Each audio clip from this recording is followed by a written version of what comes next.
Well, ENCA's Michael Apple has been following the story from the start. He's here this morning to chat about the latest developments. Michael, good morning. Good morning. Thanks for your time after, covering this extensively for us. Now, we understand one has quit and 6 of them have been fired, but it doesn't mean that they're off the hook at the moment. No, no, it does not.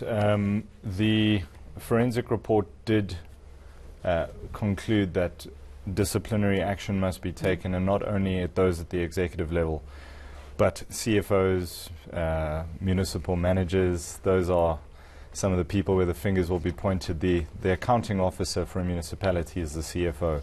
The mayor is the executive head. But the mayor, let's not forget, Florence Radzilani, let's use her as an example, as she has written in her resignation that letter that she was not personally or professionally involved in any way with these payments, and that she leaves office with a clear conscience. Only thing is, mayors receive a monthly investment report from the municipal manager, from the CFO. So this is either a person that is incompetent because wasn't looking at the investment reports for the municipality, or simply had absolutely no foresight and really had no knowledge of it, and that means that the CFO and the MM went behind the mayor's back, so there has to be consequence for that as well then. Yeah, now we see this move coming after the ANC's Provincial Executive Committee issuing its own report, and the Provincial Treasury confirming, obviously, what had come out of that so-called Great Bank Heist report that the Reserve Bank had commissioned earlier. Was there some political pressure, you think? Look, it's been 2 months, just over 2 months, since Advocate Matal's report has come out.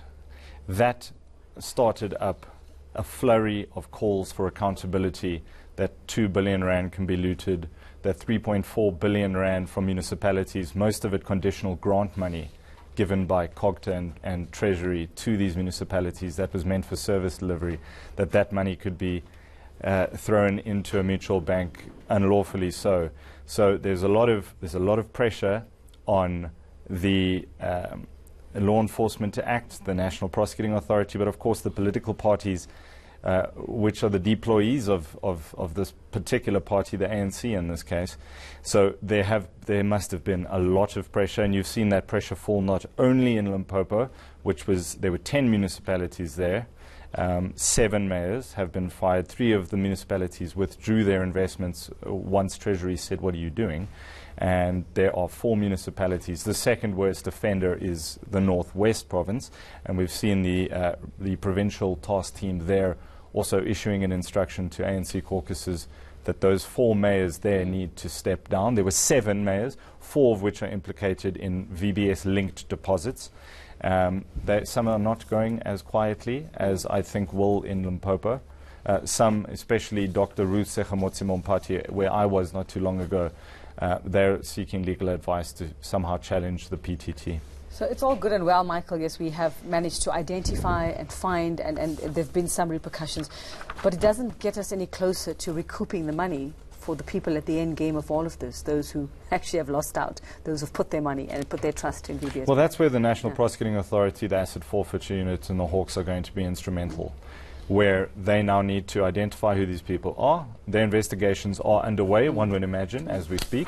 As they said after Advocate Matal's report came out, that they are already at an advanced stage and they have teams together. So recouping that money is now whether you need to sell a Range Rover Evoque, or we need to sell a helicopter or a private jet or a holiday home, or several lavish expensive vehicles, whether you have to sell those now to try and recoup that money. It has to happen. Developments overnight. News 24 yesterday reporting that Danny Msiza, the Limpopo Treasurer General, they have, through replying documentation in the High Court in Limpopo, saying, because Danny Msiza, let's remember, he's the Treasurer General, he was also named as the kingpin of a commission agent scheme where there was a middleman, Kabelo Matsepe. Kabelo Matsepe is a former youth league member in Limpopo, and where money is paid from VBS to Moshate, which is a company of which of which Kabelo Matsepe is the sole director. It's a 2% commission scheme. Whatever a municipality invested, the middleman would get 2%. And now News 24 has shown how money went from Moshate directly to Mojo Vox, which is a company of which Danny Msiza and his wife are the sole directors. They also benefited from VBS. Danny Msiza now with a 9.5 million rand bond for his home, which was serviced. Payments came from Moshate, Kabelo Matsepe's company. Now, Brodani, an example would be, I have a home loan. We happen to be under the same umbrella of ENCA, but you are paying my bond. It makes absolutely no sense.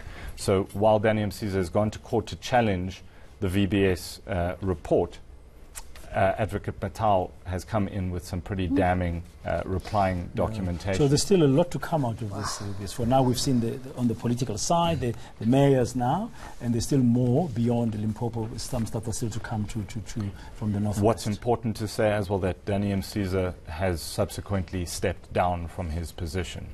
After filing the court papers to challenge Advocate Matau's report, I think from the strength of the replying submissions from Advocate Matau, he has stepped down. That's in line with a National Working Committee resolution that anybody implicated in this must step down. Well, Thank you very much, Michael, for just unpacking that and giving us a little bit of understanding